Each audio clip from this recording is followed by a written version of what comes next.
Good afternoon, Dr. Naik. My name's Izzy Westbury. I'm the secretary here at the Oxford Union. I have a very short question to ask. You talk about the hijab being something that serves to protect a woman. Surely it's extremely patronising and degrading to prevent a woman from making that decision for herself. How could you answer that? What's the question, sister? I said, in your speech, you talk about the hijab being something that serves to protect a woman.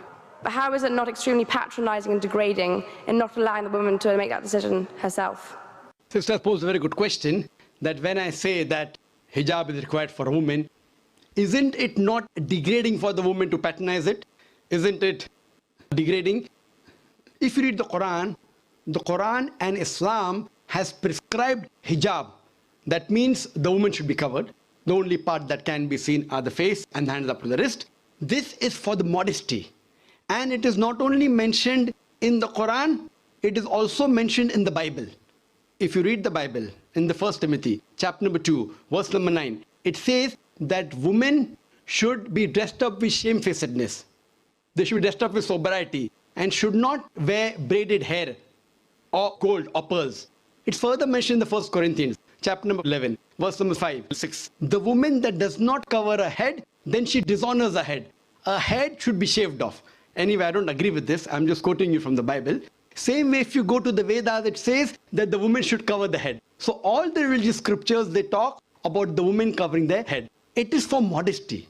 It is not to degrade the woman. And if you analyze, there was an allegation made against me saying that Dr. ذاكر Naik says that if they don't wear hijab, that if you wear Western clothes, there are chances the woman will be raped. It is a misquotation again.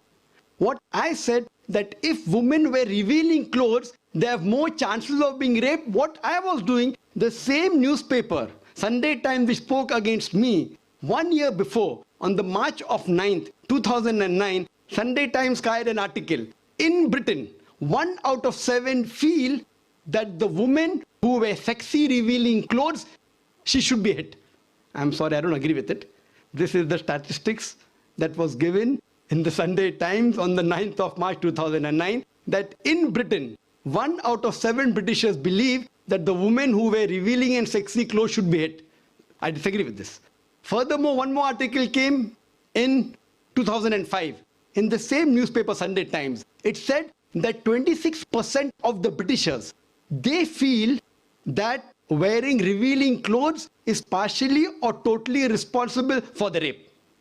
So what I say, that the more modestly you are dressed up, you are respected more. So Islam has prescribed the modest hijab for the woman, not to degrade her but to uplift her. I do agree there may be cultural differences. Islam cannot force anyone to adopt it. There are cultural differences. For example, I'll give you an example.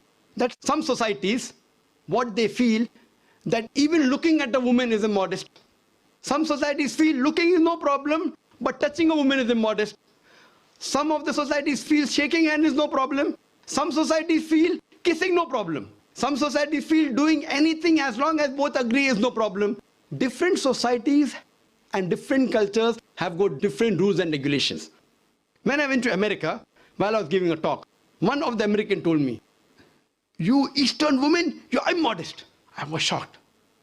So I said, "Why do you call the Eastern woman immodest?" He told me, "You Eastern women, you expose your belly."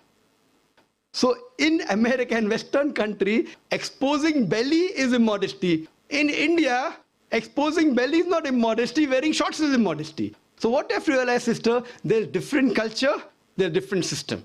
Islam cannot force anyone to adopt. It's clearly mentioned in the Quran in Surah Baqarah, chapter number 2, verse number 256, La ikraha fid din, there is no compulsion in religion. But if some women want to adopt the hijab because they feel modest and they feel respected, I feel no other woman should disagree. And when I've been to UK, I've seen hundreds and thousands of women who do cover their hair and who feel that they are uplifted because of this modesty. Hope that answers the question.